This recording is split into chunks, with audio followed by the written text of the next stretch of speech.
देखो, कर्मवीर जो अयोध्या सिंह उपाध्याय हरिऔध की कविता है, इस पर हम लोग पिछले 2 दिनों से चर्चा कर रहे हैं, जिसमें कर्मवीर के बहुत सारे लक्षण अब तक हमारे सामने आ चुके हैं। अब अगली पंक्तियों में कर्मवीर के और भी काम, और भी लक्षण, और भी पहचान यहाँ हमारे सामने आएंगे। काम को आरंभ करके यूं नहीं जो छोड़ते, साम ना करके नहीं जो भूल कर मुंह मोड़ते, जो गगन के फूल को बातों से वृथा नहीं तोड़ते, संपदा मन में करोड़ों की नहीं जो जोड़ते, बन गया हीरा उन्हीं के हाथ से है कार्बन, कांच को करके दिखा देते हैं वे उज्ज्वल रतन। इसमें कुछ उदाहरण दिए गए हैं। उदाहरण क्या है? पहले तो यह बताया गया कर्मवीर काम को आरंभ करके यूं नहीं छोड़ते, बीच में नहीं छोड़ देते, मन से काम करते और पूर्णाहुति तक। पंडित जी पूजा कराने आते हैं, श्राद्ध कराने आते हैं, तो अंत में क्या होती है? पूर्णाहुति। क्या पूरा हुआ, यह कर्मवीर करते हैं। प्रारंभ करते हैं, अंत करके ही दम लेते हैं। और सामना करके मुंह नहीं मोड़ते हैं का क्या मतलब?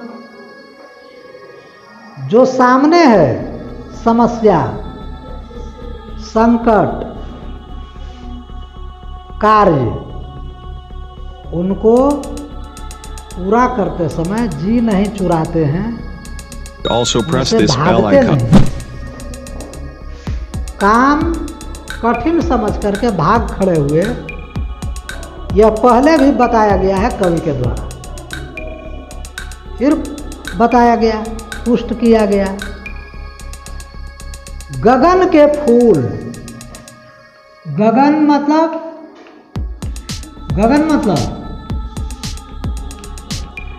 किसी को मालूम नहीं है। आकाश, बोलिए जो आता है, दूसरा कोई नहीं बोलेगा आपके बदले। नहीं आता है तो नहीं बोलिए। गगन के फूल, आसमान के फूल, यह तो कुछ होता है? नहीं होता है। आकाश के तारे तोड़ लाना मतलब संभव नहीं है, असंभव है। तो गगन के फूल का मतलब क्या हुआ? असंभव नहीं। यह हुआ बेकार, व्यर्थ, कल्पना। ये केवल क्या है? कल्पना है, सत्य नहीं है। तो जो गगन के फूल बातों से वृथा नहीं तोड़ते, वृथा मतलब व्यर्थ, बेकार, बेकार की कल्पना में ये अपना समय नहीं गंवाते।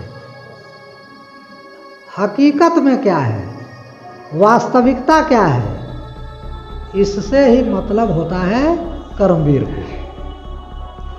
और संपदा मन में करोड़ों की नहीं जो जोड़ते, केवल मन ही मन पुआ नहीं पकाते हैं, मन से सोच कर केवल करोड़पति नहीं हो जाते, कर्म करते हैं। तो क्या मतलब हुआ, क्या संदेश है? केवल कल्पना नहीं करते, बल्कि यथार्थ की ओर उनका ध्यान रहता है। हीरा और कार्बन, कार्बन मतलब कोयला। हीरा कहाँ पाया जाता है मालूम है? कोयले की खान में, हाँ, मतलब कोयले की खान में ही एक तत्व है हीरा। कार्बन के अपरूप, रसायन शास्त्र में आप क्या पढ़ते हैं? कार्बन के अपरूप। तो अपरूप मतलब दूसरा फॉर्म है हीरा, है ना, रिफाइंड है,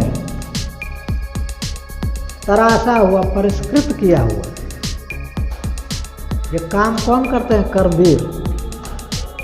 कोयला को हीरा बना देना, कांच को करके दिखा देते हैं वे उज्जवल रतन। कांच की छोटी छोटी कारीगरी, कांच को छोटे छोटे टुकड़े में काट कर, तराश कर तरह तरह के आभूषण बना देना, तरह तरह के सामान बना देना, यह साधारण कार्य नहीं है, लेकिन कर्मवीर इसको करते हैं। कम कीमती शीशा को बेशकीमती बना देना, कम कीमती कोयले को बेशकीमती हीरा बना देना, मतलब जो कुछ नहीं है उसको भी बहुत कुछ बना देना कर्मवीर का काम है। पर्वतों को काट कर सड़कें बना देते हैं वे, सैकड़ों मरुभूमि में नदियां बहा देते हैं वे, गर्भ में जलराशि के बेड़ा चला देते हैं वे, जंगलों में भी महामंगल रचा देते हैं वे। भेद नवतल का उन्होंने है बहुत बतला दिया है, उन्होंने ही निकाली तार की सारी क्रिया।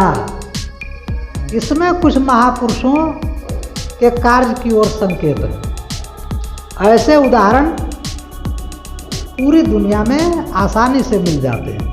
पर्वतों को काटकर पर्वत पुरुष, हमारे देश में एक व्यक्ति को कहा गया पर्वत पुरुष, the mountain man of India. सामान्य ज्ञान में यह दर्ज है। मालूम है किसी को कि यह पर्वत पुरुष कौन है? दशरथ मांझी, हमारे ही राज्य के गया जिले के गहलोर घाटी पहाड़ी एरिया, पर्वत को काट करके चौड़ा रास्ता बना दिया अकेले दशरथ मांझी ने। उनको भारत सरकार का बहुत बड़ा सम्मान भी मिल चुका है। तो दशरथ मांझी जैसे लोग क्या करते हैं? पर्वतों को काट कर सड़कें बना देते हैं वे। कविता तो बहुत लगभग 100 साल पुरानी है। दशरथ मांझी अभी अभी की उपलब्धि है।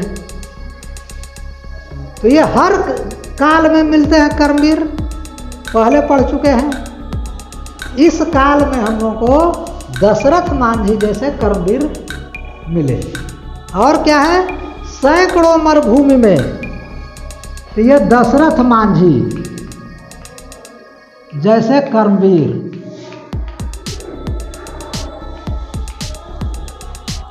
उसको दशरथ मांझी का ताजमहल कहा जाता है।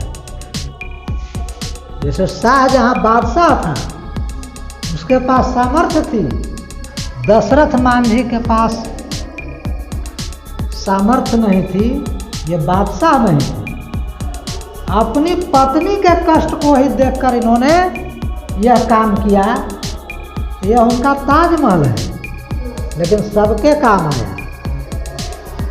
ताजमहल से किसी को लाभ हो या न हो, दशरथ मांझी के द्वारा बनाई गई सड़क सबके काम आ रही है। ये कर्मवीर होते।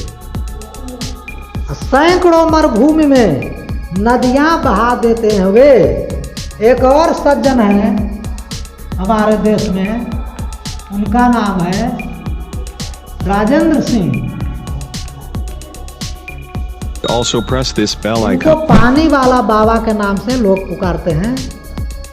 ये राजस्थान में मरुभूमि में उत्तम जल प्रबंधन इन्होंने करके दिखाया। इसलिए इनको the water man of India कहा जाता है। मरुभूमि में पानी बहा देने वाले ये पानी वाले बाबा, ऐसे कर्मवीर होते हैं। गर्भ में जलराशि के बेड़ा चला देते हैं वे, जल राशि के गर्भ में, समुद्र में बेड़ा चला देते हैं, जहाज चला देते हैं, हीरे ढूंढ कर ले आते हैं, गोताखोर होते हैं सेना में। ये समुद्र के अंदर के रहस्यों का उद्भेदन करते हैं। और क्या है, जंगलों में भी महामंगल रचा देते हैं। शिमला, नैनीताल, दार्जिलिंग, ये जो पर्वतीय इलाके हैं, पहाड़ों वाले इलाके, मध्य प्रदेश में सतपुड़ा के घने जंगलों के बीच आबादी कायम है। तो जंगल में मंगल, जहाँ जाना कठिन हो वहाँ ये सुगम रास्ता बना देते हैं, दुनिया बसा देते हैं। ये कर्मवीर के काम है। एक हमारे देश में हुए नारफिल चांग, ये लेह लद्दाख का नाम सुना है आप लोगों ने? तो ये उसी लेह लद्दाख इलाके के एक इंजीनियर हैं, नारफिल चांग, जिन्होंने लद्दाख में, लेह में पहाड़ों पर वाटर कनेक्शन सफलतापूर्वक करने का काम किया है। जम जाता था पाइप में पानी की समस्या थी। 15 किलोमीटर पैदल चल करके ये पढ़ने जाते थे, इंजीनियर बने। तो पहला काम इन्होंने यही किया, आन संकल्प लिया क्या करने का, कि हम पानी की समस्या को दूर कर देंगे। वे आज जीवित हैं, नारफिल चांग। कौन बनेगा करोड़पति शो में अमिताभ बच्चन के सामने वे आए थे। ऐसे बहुत सारे लोग हैं। तो भेद नभतल का, नभतल आकाश को चीरकर क्या किया इन्होंने, बहुत कुछ बतला दिया है। बहुत सारे रहस्य। लाल ग्रह किसे कहा जाता है, मंगल को। तो मंगल की यात्रा पर है उन्होंने ही निकाले तार की सारी प्रक्रिया, तार, बेतार का तार, माइक्रोफोन। मार्कोनी ने रेडियो का आविष्कार किया, जो वस्तुतः जगदीश चंद्र बोस का आविष्कार था। रजिस्ट्रेशन नहीं कराया इन्होंने, पेटेंट नहीं करवाया। तो पेटेंट नहीं करवाने से जगदीश चंद्र बोस का नाम नहीं हुआ, मार्कोनी का नाम हो गया। रेडियो बना लिया पहले जगदीश चंद्र बोस ने। तो ये होता है। तो ये कर्मवीर है। वायरलेस, बिना तार का, ये मोबाइल का फोन, कहीं तार नहीं है।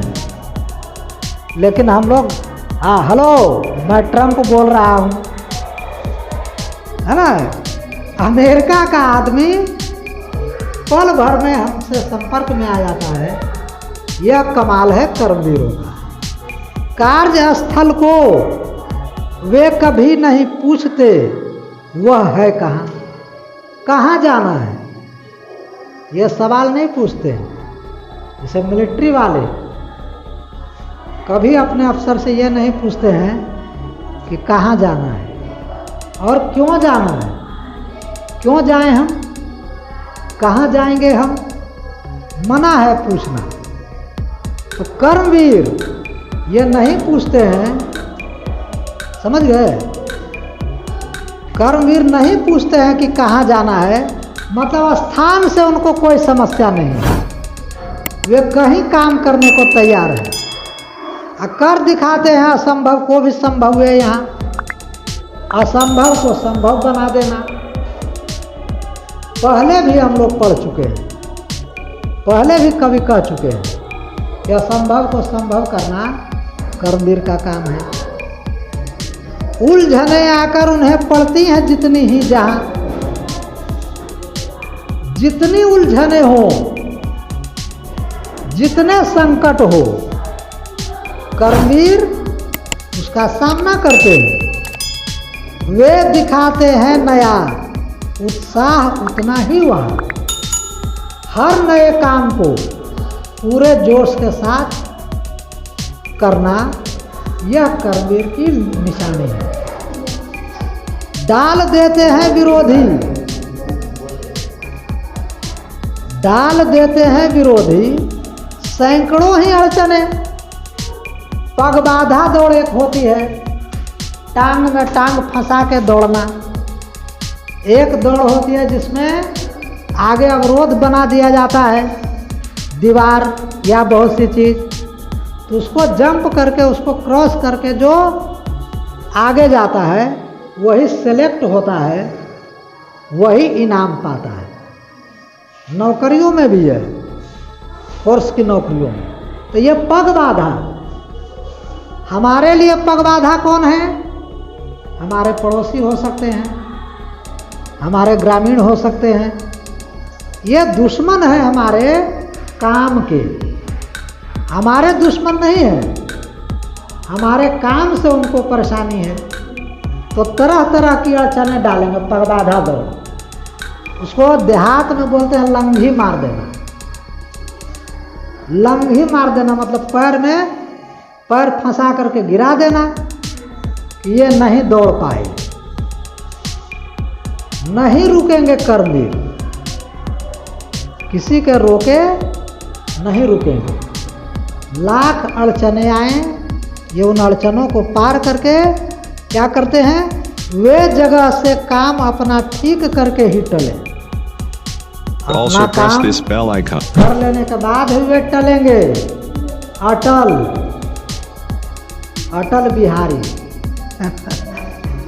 अटल बिहारी वाजपेयी बोलते थे कि मैं अटल हूँ और बिहारी भी हूँ।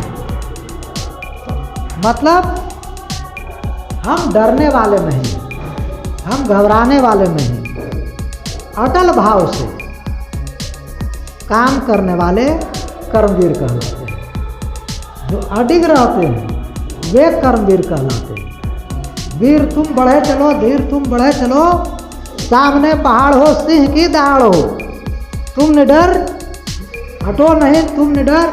ये क्या है? पहाड़ आएंगे, जंगल आएंगे, बहुत सारी चीज़ें रास्ते में रुकावट बन के आएंगी। यह एक कविता है।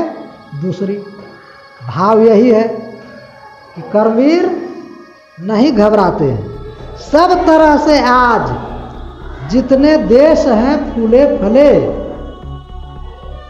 आज जितने देशों ने तरक्की की है, जिन मुल्कों ने तरक्की की है, उनके पीछे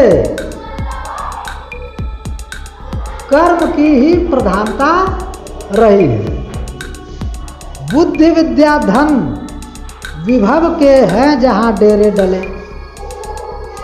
सब कुछ जहां हो, सब तरह से संपन्न देश, उसको क्या बोलते हैं? एक देश होता है प्रगतिशील, तरक्की की राह पर है। भारत प्रगतिशील राष्ट्र है, समझ गए? लेकिन अमेरिका विकसित राष्ट्र है, डेवलप्ड कंट्री है ना? और हम क्या है? प्रोग्रेसिव, प्रगतिशील। हमें भी और दूर जाना है। जो वैदिक काल में थे, विश्व गुरु हम थे, आज नहीं है, तो वहाँ तक पहुँचने का काम कर्मवीर ही करेंगे। कर्मवीर ही देश की तकदीर बदलेंगे, देश का भाग्य विधाता कहलाएंगे। वे बनाने से उन्हीं के बन गए इतने भले। कर्मवीर के ही बनाए हुए रास्ते पर चलकर कोई देश तरक्की कर सकता है। विकसित हो सकता है।